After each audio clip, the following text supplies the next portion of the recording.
Hängen los, liebe Leute. Heute wollte ich euch mal zeigen, wie versprochen, warum hier die Gurken quasi im Baum hängen.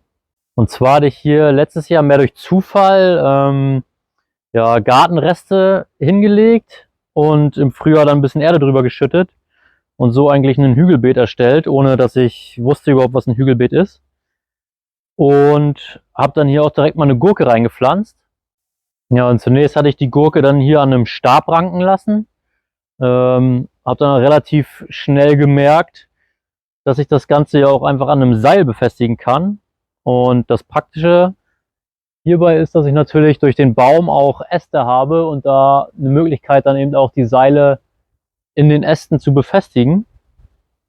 Und wenn man die Gurke dann auch hier ums Seil rumwindet, dann wächst sie eigentlich auch, ja, ist jetzt hier oben schon im Baum angekommen, nutzt jetzt hier auch die ersten Äste, um weiter zu wachsen. Also wirklich 2, 3 Meter. Hier sieht man das auch. Die ist eigentlich auch hier schon komplett verschwunden, kommt jetzt hier unten schon wieder rum. Also das scheint ihrem natürlichen Wachstum relativ nah zu kommen. Ist wirklich sehr gut dann in alle Richtungen hier gewachsen. Sieht natürlich jetzt schon ein bisschen aufgrund der Späte im Jahr ja, abgeerntet aus. Das sind jetzt auch die letzten Gurken sozusagen, dann werde ich die auch entfernen.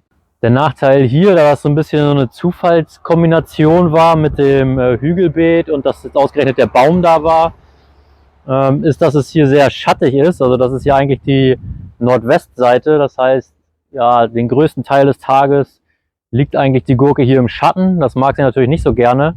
Und aus dem Grund habe ich fürs nächste Jahr ein Hügelbeet auf der Südostseite angelegt. Das wollte ich euch auch noch kurz zeigen.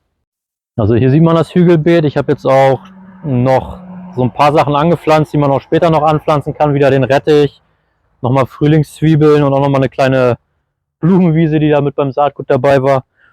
Hier unten habe ich noch Erdbeeren reingesetzt. Die kommen sogar auch nochmal wieder. Und hier kann man es eigentlich ganz gut sehen. Ja, hier hängt noch ein Seil drin. Tatsächlich hat das dann auch mal ausprobiert mit einer Stangenbohne, dass man jetzt hier auch Sachen dann einfach vom Hügelbeet quasi in den Baum ranken lassen kann.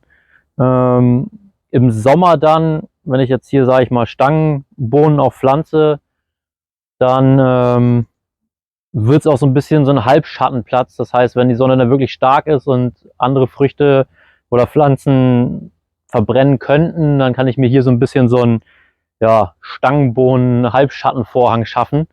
Und gleichzeitig auch, sage ich mal, im hinteren Bereich so meine Idee, Tomaten und Gurken wieder auch in den Baum ranken lassen.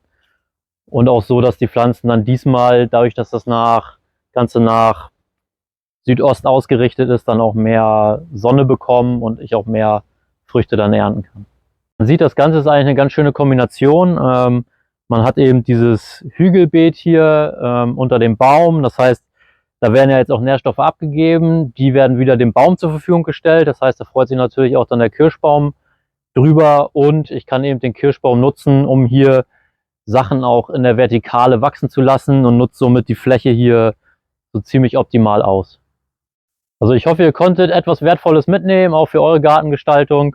Ja, mal wieder eine schöne Kombination. Ich kann sie definitiv empfehlen und werde nächstes Jahr dann auch berichten, wie es so mit den Ideen dann läuft. Und beim nächsten Video werde ich euch mal wieder was über den japanischen Knöterich erzählen. Also bleibt auf dem Laufenden.